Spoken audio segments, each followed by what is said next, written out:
Everyone, thank you for listening to the Keynote podcast on speaking engagement. I'm your host, Ryan Catherwood. On the show this week, I've got Brandon Busteed. Brandon is the CEO of Edconic. I've followed Brandon for a long time, particularly on LinkedIn, and we have a shared passion for a number of the same issues in higher education. Brandon has really been an advocate for the way in which higher ed needs to focus on showcasing return on investment and signaling to prospective students or even to alumni that graduation and employment and internships and that transition to the work world all matter immensely. Schools should be thinking about, as you'll hear from Brandon, how to ensure that students have resume caliber experiences on their CV, on their LinkedIn profile by the time they graduate. Something I'm very passionate about as well. I know you'll enjoy my interview with Brandon Busteed, CEO of Edconic. Thank you for adding the Keynote to your feed. Here's my interview with Brandon Busteed from Edconic. Brandon Busteed, thank you so much for being our keynote on speaking engagement this week. It is so great to have you. I've been looking forward to our conversation. Yeah, well, thanks for having me on, Ryan. And I know we just bonded over the 94-degree weather that we've got in Virginia today. You're in Richmond and I'm in Vienna, but it's a scorcher, finally.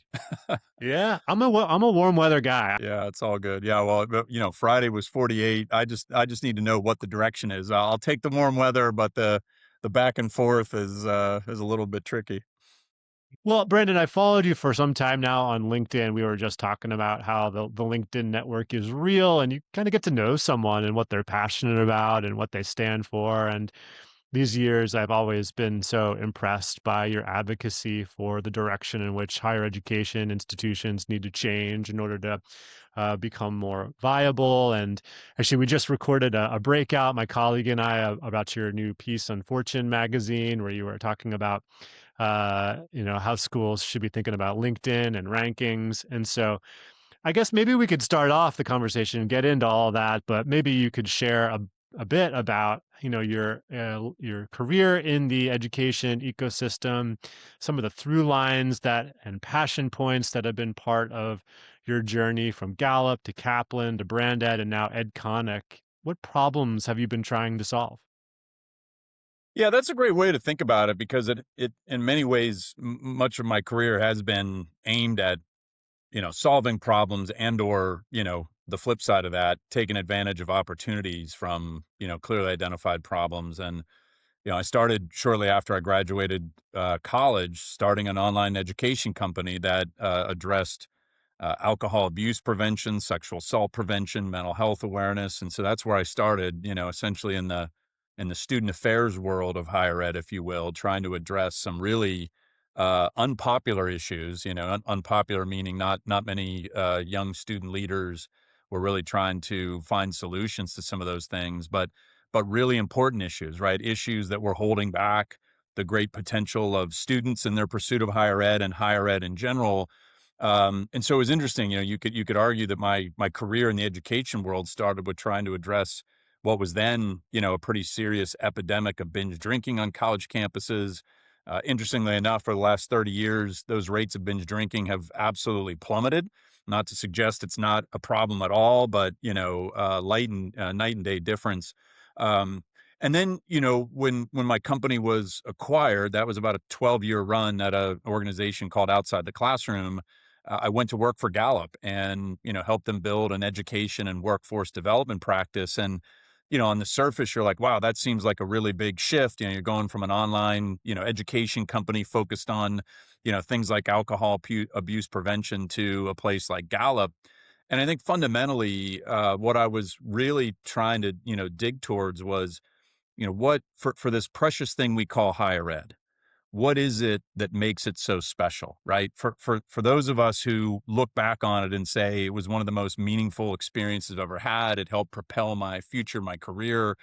What were the elements of that really, were the magic behind it? And so that was, one of the things that I really tried to spend a lot of time thinking about in my time at Gallup, and obviously an organization that has done incredible research, really around, human performance, right? Strengths-based development and understanding things like employee engagement and student engagement and teacher engagement.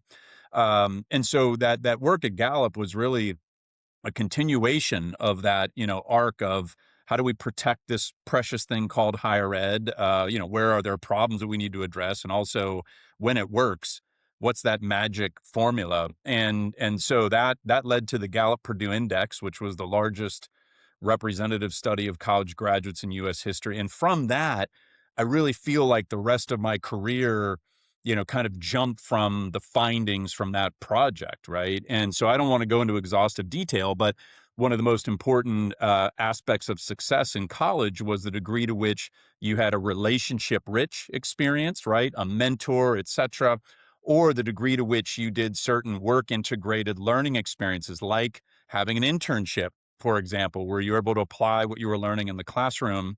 And so I think those insights around relationship rich and work integrated have really been my career arc, right? From my time at Gallup through my time at Kaplan, where I was global head of learn work innovation at the global, organization Kaplan. And then now 2.5 years leading what was initially called Brand Ed. We rebranded to Edconic. And our whole focus is industry immersive experiences for students from high school through college into master's degree programs. And so it is, at that center of the universe of work integrated learning. So I love what I do. I feel blessed to have been in this, career for, my entire career really. And I feel like I'm just scratching the surface of the work that's still left to be done. I want to come back to Edconic and the work that you're doing, creating those meaningful experiences. And I of course have observed your the content you publish on LinkedIn for a long time now, and I do think it really began at Gallup, where I noticed you publishing and commenting on a lot of the research that was coming out with respect to how students think about their student experience, whether or not they actually access the alumni network or think it's valuable. And as an alumni director, it was some of the posting and some of the results of the survey really signaling that, in fact, students really don't associate the connections they'd been making with the alumni network to be all that helpful in their overall job search or satisfaction. Let's come back to that too, but um, right now we are in a period of major disruption, and it is not, of course, the first time in recent years whereby it was obviously important that students needed to have internships, applied work learning opportunities while they're in school, so that they graduate with resume caliber work experiences that differentiate themselves amongst the other graduates. But we're in a particularly challenging moment right now. Talk a little bit about where we are today, and what signals made you first notice that we were really entering this period of major disruption. Yeah, so for me at least, it dates back to some of the early work that I was doing when I was at Gallup, right, which was really trying to understand everything, from the perspective of like views of higher education, right? And from multiple angles, right? Just the general US population, views from alumni, current students, right? There were a lot of different angles that you could kind of look at that. And one of the really piercing insights in some of that early research was that the vast majority of provosts, for example, chief academic officers at colleges, universities, thought they were doing a really good job preparing students for success in the workplace. About 96% said they were doing a pretty good job. And then you look on the other side of surveys where, for example, if you asked C-level executives within companies, do you think college graduates are well prepared for success in the workplace? It turns out only 13% strongly agreed with that statement. So, yeah, right. And it wasn't just the C-level executives, it was the US general population was around that same, low teens percentage. And so you sit there and you go, okay, whether this is all perception or part perception reality, there's a huge gulf between the views of how higher ed thinks it's doing, preparing students for success in the workplace, and how many of its other key constituents look at that. And so, that was one of the driving forces where I was trying to understand, okay, well, how much of this is perception, right? Is it just a marketing issue? And I was like, differences that big, it's probably more than just perception, right? And then where it is a real issue, what are the real issues that are the drag? And it goes to one of the big insights from that Gallup-Purdue Index that um, a student, for example, who had a job or an internship where they were able to apply what they were learning in the classroom, it doubles their odds of having a good job waiting for them upon graduation. It also doubles the odds that they end up engaged in their work, whatever that work is, over the course of their lifetime. And so, you sit back and you say, wow, that's a game changer, that internship experience. But what percentage of college graduates hit the mark on that? And it was less than a third. So it's not that it wasn't happening, Ryan. It's that it wasn't happening at scale. It wasn't happening for the majority of college graduates. And I sat there thinking to myself, okay, well, what would this world look like if it did happen for the majority of graduates? We would have no doubts about the ROI of higher education. We would have students now as graduates on a totally different trajectory more immediately afterwards.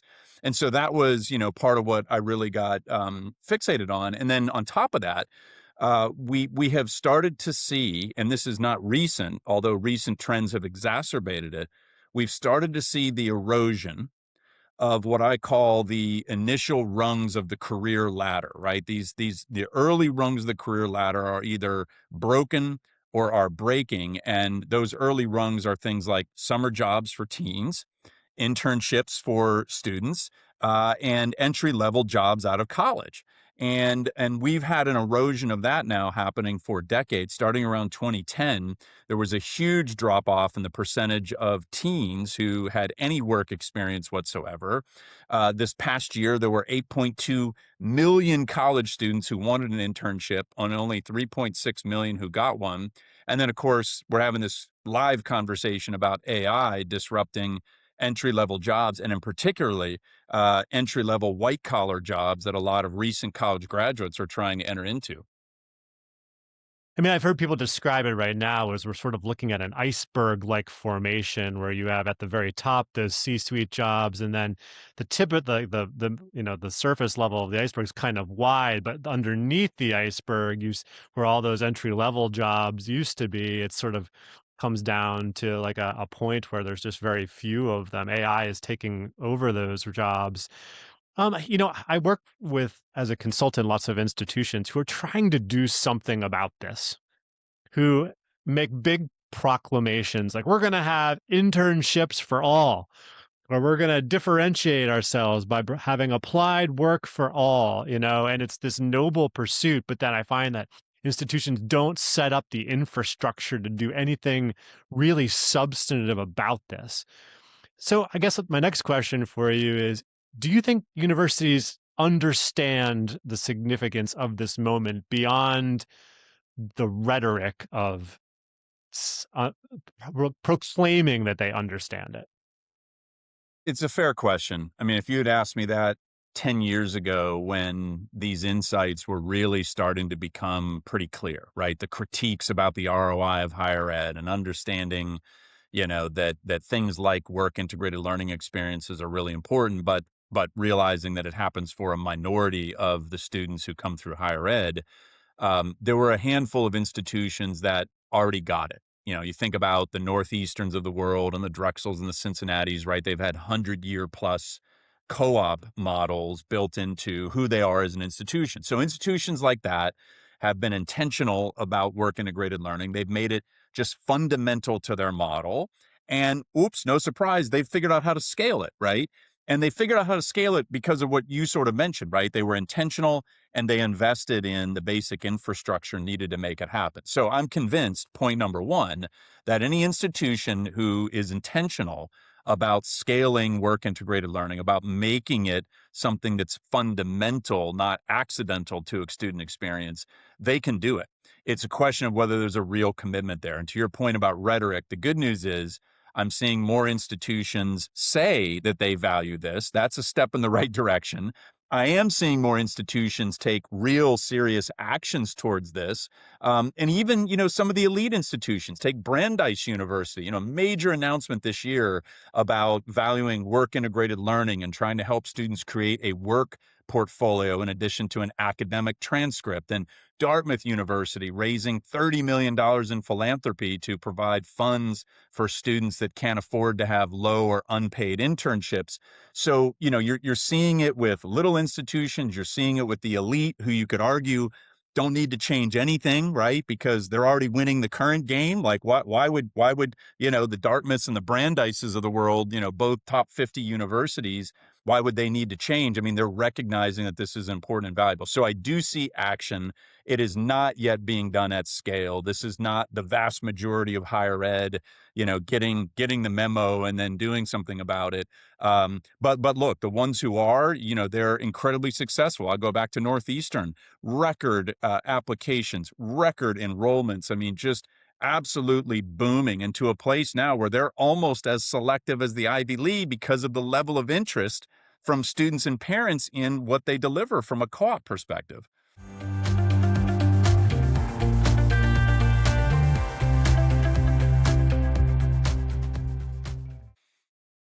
You think a lot about lifelong connections with institutions and value across a lifetime.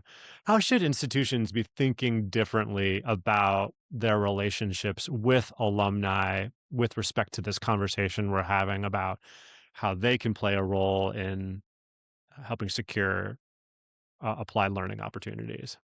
Yeah, so this is one where the rhetoric is way ahead of the action, right? Even more so than our example about work integrated learning. The reason why I say that is I did a fun analysis project years back, and it turns out the most commonly used phrase in college mission statements is lifelong learning, right? So the vast majority of institutions have lifelong learning as a dedicated part of their mission statement.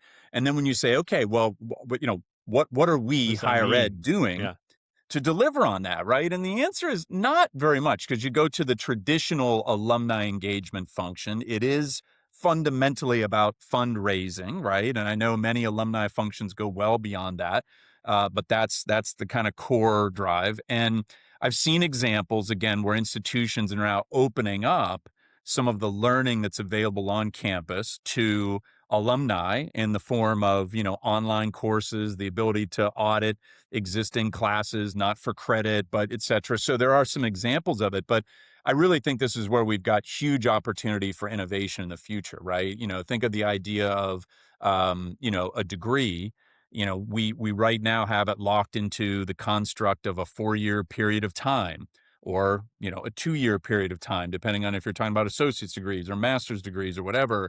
And in reality, right, why shouldn't a degree be an evergreen tool that, you may actually achieve the actual diploma, but that, you should be constantly engaged in some form, even after you've gotten a master's degree or your bachelor's degree, right? Why shouldn't I be coming back, whether that's online or in person in my alma mater, for some series of ongoing professional development and skill set training?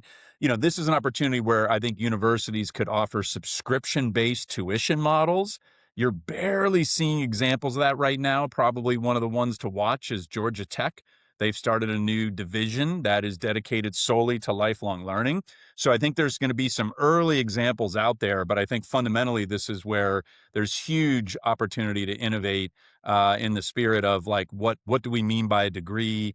Over what period of time can people achieve that? Could we change the construct of tuition from really big chunks of money over a very short period of time to something that's spread out over years or even decades? And if it's really valuable, I continue to subscribe, just like I do to Netflix and Paramount and all my other subscription services, right? Yeah. Well, I mean, my colleagues and I at Speaking Engagement have noodled on David Rosowski's two-part series in Fortune magazine, The 60-Year Degree. And I know that, this is not the first time I've heard someone describe the future of higher ed being something that looks a bit more like a subscription model, where it is part of a lifelong value proposition. Part of our discussion across our speaking engagement contributing team here and talking about how this could actually work. Um, in my mind, we struggled to sort of connect the dots on what it would actually look like in terms of the redeployment of resources and ownership of various decision making. And you know, what is when you piece it together yourself as to like what needs to happen in order to create a university where someone pays for a subscription-based membership for their entire lives. Like, what are some of the fundamental adjustments that the school needs to be making? Well, I mean, look, it's a lot, which is one of the reasons why this just hasn't, started to materialize in more ways than we've seen, right? I mean, there are some bleeding edge innovators who are thinking about this. David, of course, is thinking about this. And there are others who have been, very few who have kind of built that model. Although I expect to see it, right? I do believe we will see examples of this pretty soon. And I think, it changes so many things. You say, okay, well, what does it mean to be on the faculty? In this case, and it's similar to the work we do at Edconic, right? I mean, all of our programs are co-taught, co-designed first, and co-taught between industry experts and education experts. So in a classic model, right, the faculty and an SME, or a teacher and an industry expert. And I use that as an example because I think if you're going to make a curriculum relevant over a lifetime, one, you can build it off of some of the classic liberal arts courses that are there, right? To this day, the best course on leadership that I've ever taken was in a public policy undergraduate course that used Shakespeare as the backdrop for leadership study. Well, there's no reason why that particular course had to be part of a bachelor's degree. I mean, I would argue if that course was sold standalone, it would be an incredible leadership course for any CEO in the world today. But it's been packaged in the context solely of a bachelor's degree at a single institution. So I do believe, for example, that we can take the more traditional liberal arts curriculum and take it out in pieces. And I also think that, if it's going to be relevant over a lifetime, it's got to be relevant across your career lifespan. And that's, I think, where you have to change the whole notion of who teaches, who's the expert, right? And in many cases, then you have the challenge of, can I bring people from industry in to teach? They're not always great about the teaching pedagogy, right? Like they know their subject, they know their industry, they know their job, but teaching it is another, ball game. And so I think the big opportunity is going to be in stretching ourselves to think about how can we take pieces of the degree out, right? And how can we rethink the whole paradigm of, who teaches, who's the expert? And by the way, you're not going to get a lot of people who are from industry teaching full time in degree programs, because the very nature of going back to teach full time means they're no longer in industry, right? So we've got to figure out how to get that partnership blend going in the right way, and I think we can. So we had this conversation with our team about the 60-year model, and under two circumstances, it was easier to envision this lifelong model. One is if you might have a group of institutions banding together. Let's just say you and I both live in Virginia. Like imagining if you had a subscription opportunity to be a lifelong, patron of all of Virginia's public institutions, where you could take pieces along the way of something from George Mason, something from William and Mary, something from Virginia. That sounds like the future. It also makes me think about whether the real competition will end up being private enterprise, where a company like Amazon gets into the education business and they begin to upskill their workers for a lifetime by creating their own content. This afternoon, we're going to talk about an article in the New Yorker, which is essentially why college might look a lot like OnlyFans in the future. I don't know if you saw that article where you're essentially able to. Well, it's interesting because the idea is that you're able to essentially select the academics, the experts, and layer them on top in an ad hoc type of way to match the moment where you're in. And I think that's all what we're talking about. But so the true lifelong engagement model, I guess we're imagining a future where institutions are moving away from the traditional nostalgia-based engagement model. Do you think schools are going to really struggle to innovate in this way? Well, look, I'll say a couple things. I mean, in a way, we've got examples of this lifelong learning model, and your example of kind of individual experts or faculty curating content and allowing students to select just the content they want. I mean, Coursera is a great example. Udemy, which just got acquired by Coursera, edX, right? These were all built on fundamentally universities participating, and it was either a combination of the universities themselves feeding courses and content into the platform, or individual faculty from universities who built courses on these platforms. And make no mistake about it, whether the university was involved or not, the fact that they were a faculty member at X university was marketed and promoted, as a major part of it, right? And so we've sort of already got that. Has it been packaged necessarily by the universities as a subscription-based model? Not necessarily, but the way in which the content has been used, and disaggregated, if you will, or on the flip side, your point about a Virginia pass for Virginia universities. Love the concept, right? That type of thing I could see come to life. And look, you've already got examples of businesses who are playing major roles. Think about Amazon and AWS certs. You think about Google and their IT tech certs. IBM has been doing this for years with, IBM aligned certificates and programs, right? And in many cases, they've been built on partnerships with community colleges, four-year institutions, right? And so to me, those are examples of the best of both worlds, right? The industry bringing the things they can do uniquely, the academic institutions bringing their, special attributes to this. So I think we have done examples of all this. It just hasn't been put together in exactly the way that we're talking about as this, potential subscription-based model. But look, the other thing that's part of this is we got to get the price point right.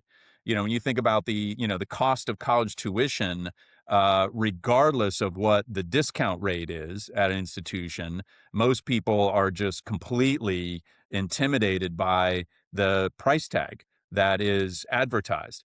And so, some families understand that, well, the advertised price may not be the price I pay, but we've still created so much confusion. It's like a big black box. What am I actually going to pay for, my college education? That we have to get rid of. And if the subscription model takes us to a place where it's simple, easy to understand, it's not a black box, it's totally transparent, I think that would be another reason why I would be a fan of the model, is if we start to just bring pricing clarity and understanding to this thing we call higher ed.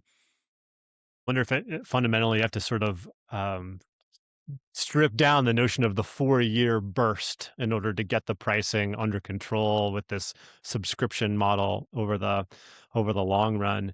But Brandon, you spent a lot of time studying the connection between education and work. What have colleges misunderstood about career preparation? I think when I talk about this, and when I get critiques or, snide comments to something I've written or posted on LinkedIn, it's usually in the refrain of, I talk about, career readiness or work readiness for graduates. And then somebody throws well, we're not just here for corporations, Barb.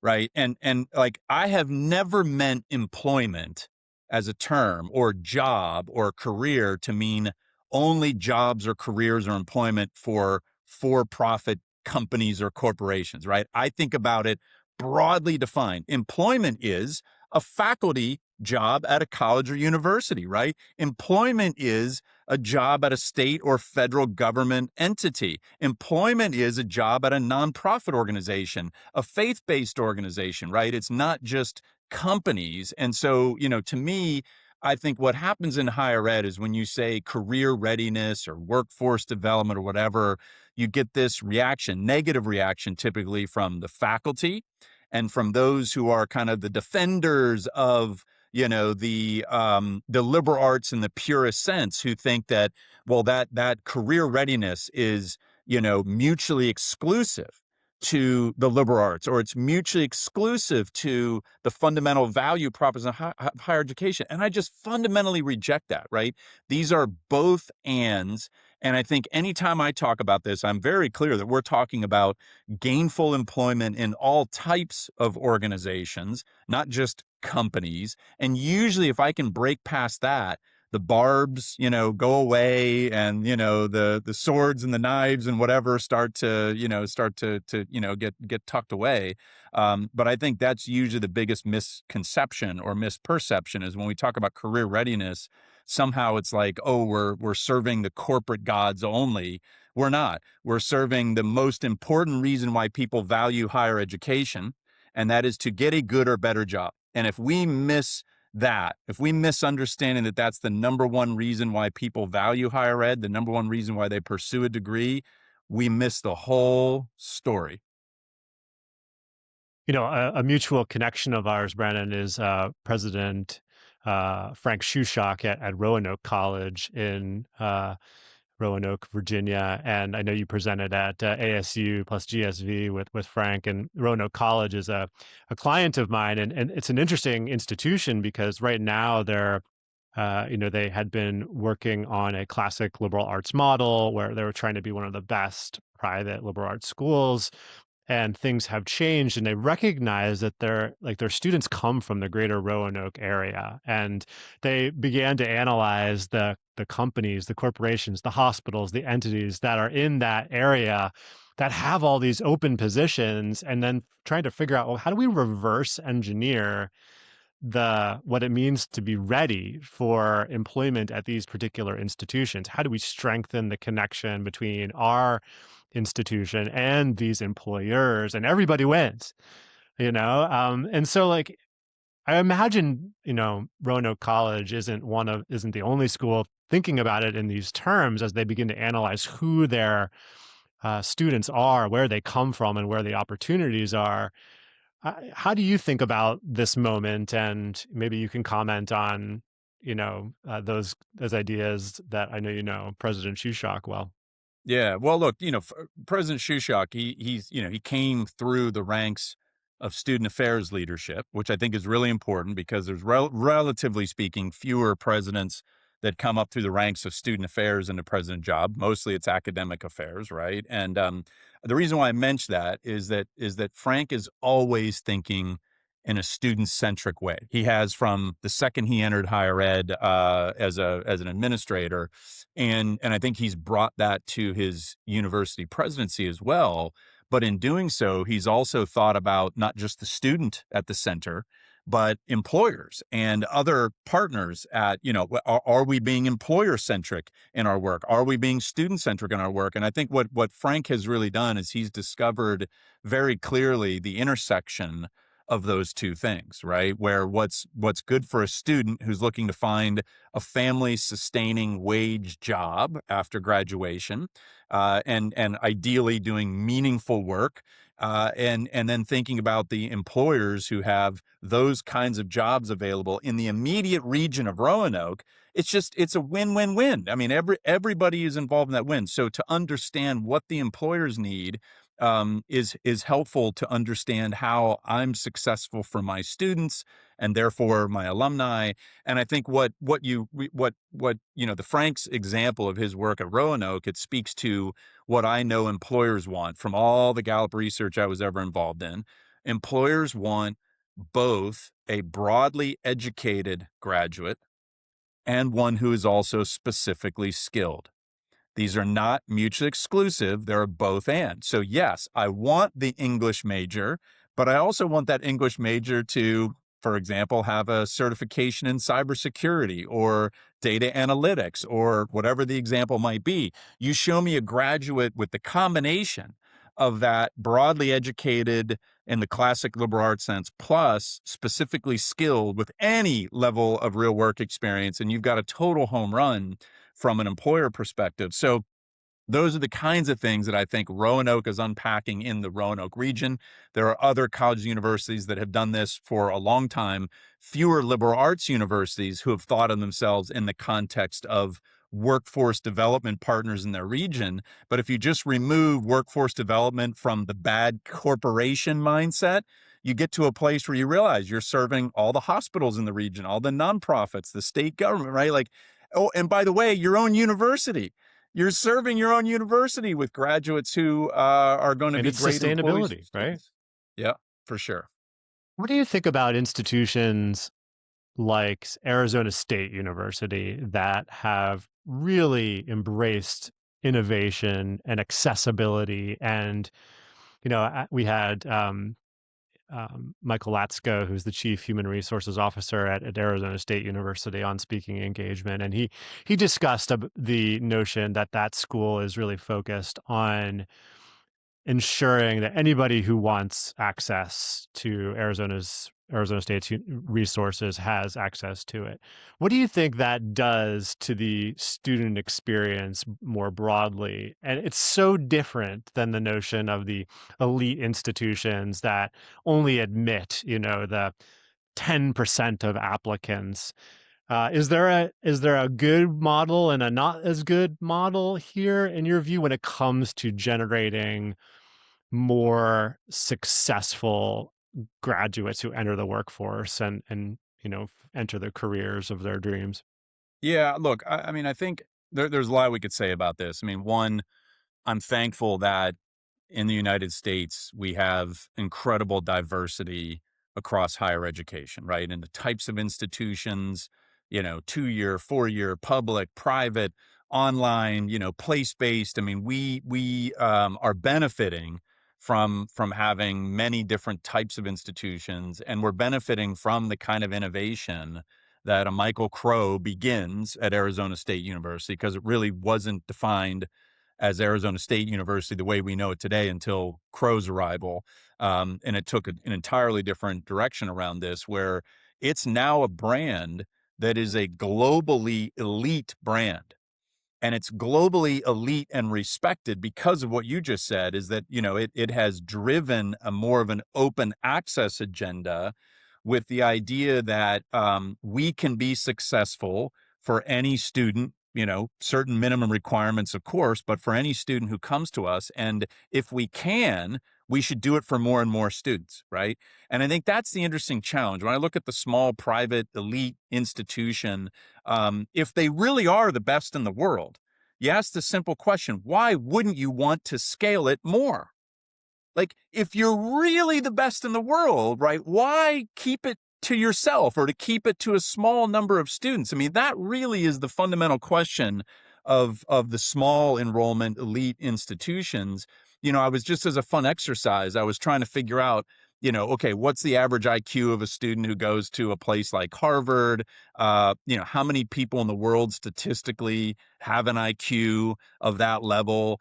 Globally, it's about 10 million people. There's 10 million people who have I'll say, at a Harvard level IQ. Harvard obviously isn't educating 10 million people. And the question is, right, how do we provide more access to higher education at a level that does embrace outcomes, as you think about it, and from that perspective, right? I love what Arizona State is doing, because they have become globally recognized and elite by being more of an open access institution, as opposed to being more restrictive in the students they bring in. And I know Crow, the last couple of times I've heard him talk, he talks now about the thousands of engineers they're graduating every year.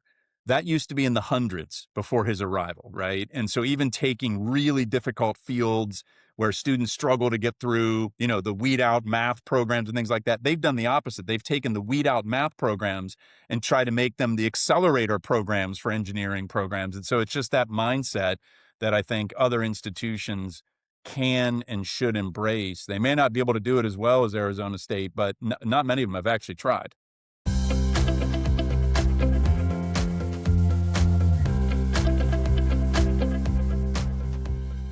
I want to forge ahead here and talk a little bit about how important is differentiation becoming in this moment of survival for institutions. We talked about Arizona State, we've talked about Roanoke College and what they're trying to do.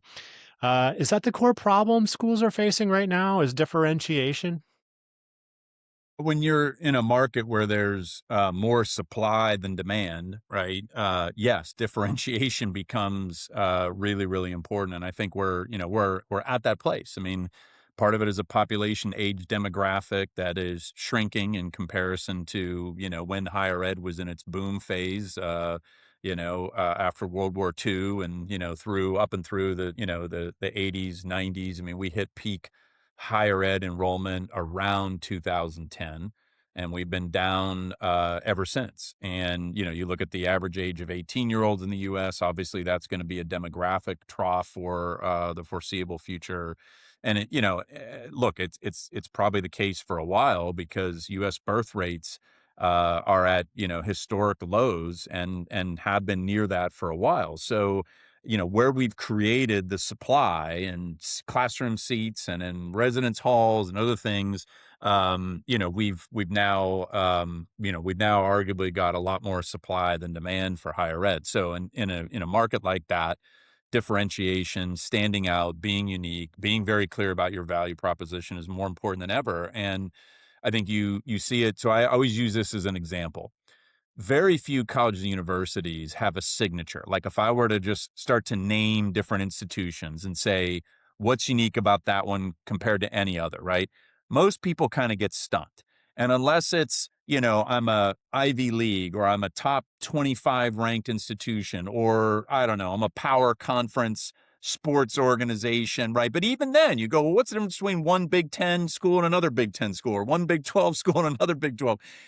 Most people are hard pressed to truly articulate that. But I'll give you an example. Like you take a relatively small institution like Babson, and Babson has been globally renowned for entrepreneurship and business. Like if I say Babson, anybody who's heard of Babson will go, oh, that's the school for entrepreneurship. Like they have a signature in terms of how they've distinguished themselves in the marketplace. And it's still stunning to me that, the co-op model, which is as hot as it's ever been, is still the domain of a handful of institutions. And oh, by the way, they've been at it 100 years, but Northeastern is a white hot institution, thanks to the co-op model and a whole bunch of other things they've been doing, but that's it at its core. Why aren't other institutions moving in that direction? It's a really good question, but I think, being different, being clear on your value proposition is going to be a really, really big part of this. And I'll say this, it's not just the marketing. Like, sure, I want to be clear about who I am and, I want to be the first one in front of a prospective student, all those things. There's a lot in the world of marketing that institutions are working to optimize, and it does matter. But without being authentic to what you're marketing, that's where I think we're going to see, some short-lived successes, but not mid or long-term successes. And it's the ones who are just thinking very, very carefully about their core value proposition, delivering on a world-class experience for students, whether that is experiences in person or online. Don't judge a book by its cover. I'll go back to some Gallup research that we did, and the university that well, at least in my time that I was at Gallup, scored the highest on their alumni saying that they had a mentor who encouraged their goals and dreams was an adult online university. And if that's all you knew about it, you would never pick them as leading the world in mentoring for their students. But once you understood the model, you got it because they had full-time mentors who were literally dedicated to students as mentors for online adult serving students. So anyway, that's an example of delivering world-class experience, not necessarily because they came physically to a campus or, stayed up all night in the residence halls, bonding with their fellow classmates who are the same age, but there was something about it that made it stand out as an incredible and valuable experience for the students. Yeah, our keynote this week is Mallory Wilsey, and she's a marketing consultant in the space. And she was just talking about how marketing communications cannot fix a broken student experience. Yeah. And like it Yeah. really is not That's well about said. Yeah. but we rely on marketing communications really to be that critical unit to drive enrollment, but it starts in the core of the institution, that student experience. I wanted to ask you though, I bet there's a bunch of people listening right now who have never heard the idea of the co-op model. Could you explain a little bit about like what is the co-op model and what makes it distinctive about universities who deploy that model? Yeah, look, I think that, the important piece is that it's built into the academic calendar, right? And in the typical co-op experience, it's a full semester or more where the students are able to take time to work. And typically it's about 6 months, right? So when I started my company outside the classroom shortly after I graduated, I was headquartered in Needham, Massachusetts, outside the Boston area. At the time, I only had 11 employees, and somehow somebody from Northeastern's co-op office reached out to set up a meeting with me, and I was like, okay, sure. I mean, I didn't reach out to them; they found me. And what caught my attention as an organization that only had 11 employees at the time was that I got a student full time for 6 months. And, so the first co-op student we had, her name was Kimberly Durkin. She was a marketing major at Northeastern. And she worked for us full time for the entire summer and fall semester. And I was able to give her essentially a full-time job. I mean, I didn't have at the time a director of marketing. So I was like, hey, Kim, you're a marketing major. You're a director of marketing, right? And it was an incredibly valuable experience for me as an employer. I didn't have to stretch to come up with some lame example of a work product or project for her because she was there for a really long, dedicated chunk of time, right? So in that co-op model, she had no classes that semester that she was working for us, but it was built into the academic calendar of Northeastern. It was part of graduation requirements. So it wasn't a nice to have. It was fundamental to, her receiving a diploma from Northeastern University. She was paid. All the co-op students were paid. And at the time, I mean, this was 20 plus years ago now, $14 an hour was the rate. It was a pretty good rate. So, the thing that's not well understood about co-op is that it's fundamental to the academic program and experience for students. It's not tacked on. It's not a nice to have. It's not accidental. It's core to that academic experience. And students are given enough time and space where they can get involved in really meaningful projects and workflow for the organizations they're a part of. I think that's a big difference, right? Like I've always said, I would always take any internship over no internship. So I'd take a week-long internship over no internship. I'd take a 2-week internship over a 1-week internship. But here's the reality. The longer that the students have in those experiences, the more valuable that internship experience is for them and for the employer. So yes, the time does matter, and the quality does matter. And I think that's where co-op really shines through. I think this is such a fundamental discussion to be having right now, as every university needs to figure out what is their co-op model. How are they going to create these opportunities? I'm going to come to Edconic as we finish up our hour today. But if you were the president of an institution right now, what is the first thing that you would rethink? And let me stipulate, you were the president of a classic liberal arts institution. It's not too different from some of the examples I've mentioned, the Brandeis out there, or your example of what, how Roanoke is thinking about things, or, there's a bunch of examples. Bates College, who, kicked off an initiative called Purposeful Work, and they're really thinking carefully about how do you integrate work integrated learning into the traditional liberal arts curriculum. So I think what I would do is work to make it core to the academic experience for students, right? That would be the reorientation. Is I would sit with my academic leadership, I would sit with faculty leaders and faculty, and we would talk about what does it mean to do the both and, not the either or in this work, right? How do we protect the core values of the liberal arts, but also make sure that we're giving students valuable work experiences and skill set building that's going to help them launch from day one, not 3 years later, not 5 years later, not 30 years later. And I think fundamentally it has to be taken out of student affairs. It needs to be taken out of the career center if those divisions aren't considered part of the core academic enterprise. And so, even thinking about organizational realignment, if student affairs is a separate division, or if the career center sits in student affairs and not academic affairs, the very first thing I would do is move that. And I would think about internship and co-op experiences as experiences that students can and should get academic credit for, and that we should think about how do we curate learning from those experiences And that's where you can do things like reflective exercises or papers or projects reflecting on the work experience that students had. You can think about how to prepare students to have a really good, meaningful work experience. You can support employers and managers in helping design really thoughtful work projects that those students are engaged in. So I see a lot of opportunity for that, but it has to be the core answer, I think, is it has to be thought of as core to the academic experience for students. Yeah, no matter where it sits, whether it's student affairs, advancement, career services, that is, the provost is the linchpin to a successful fusion of applied work and internships at an institution, ensuring that the entire academic experience embraces it. And it is Absolutely. most easily done straight line if it is a part of academic affairs, no doubt. All right, tell me, I want to ask you a little bit about Edconic. Tell us about what your company does and how you're working with partners to help tackle some of the problems we've been discussing.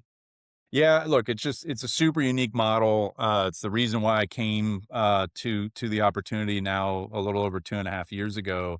I just haven't seen anything like it. So we, as the name suggests, we partner with iconic global organizations to create industry immersive learning experiences for students. And so we operate Sotheby's Institute of Art, Vogue College of Fashion, the School of the New York Times, Manchester City Sports Business School, and we just launched a new pre-college program in partnership with the Mayo Clinic. So it's an incredibly special model where, as I mentioned before, everything we do is co-designed and co-taught between industry experts and education experts, right? So we're bringing the best of both worlds, academia and industry, together in a really unique way. Almost all of our programs are place-based experiences, which is a little counter to the ed tech narrative out there. We certainly have examples of programs that are online, but the vast majority of our experiences are in person, place based experiences where students, whether they're high school students, undergrads, or master's degree students, they're eager to understand an industry. They're eager to learn it through the lens of the world's best in that industry. And they're fundamentally learning from people who, I use this as an example. If you are the global creative director at Vogue, you are probably one of the best global creative directors in the world, or you wouldn't be in that role at Vogue. And these are the people who are teaching and curating the programs that we run. They're not just an industry expert. They may be the Michael Jordan or the Simone Biles of those roles, right? Because they're working with the leading organizations in these respective industries that we work. So we work with incredibly inspiring partners. I think that's another part of it. It's one thing to know, oh, well, what's the fashion world look like? What are the kinds of jobs in the fashion world? But then you meet people who are dynamic role models that you say, I want to be like Ryan someday, or I want to be like Brandon someday. And that inspiration that comes from it is almost as valuable as the skill sets that are built and as the exposure to industry that, allows you to be better prepared for jobs when you come out. So we have a lot of fun in the work that we do. I love it. That sounds like such a great organization. Brandon, thank you so much for being our keynote this week. It is wonderful to meet you and to have a conversation about these important themes. Thanks for joining us. Yeah, thanks for having me, Ryan, and stay cool today.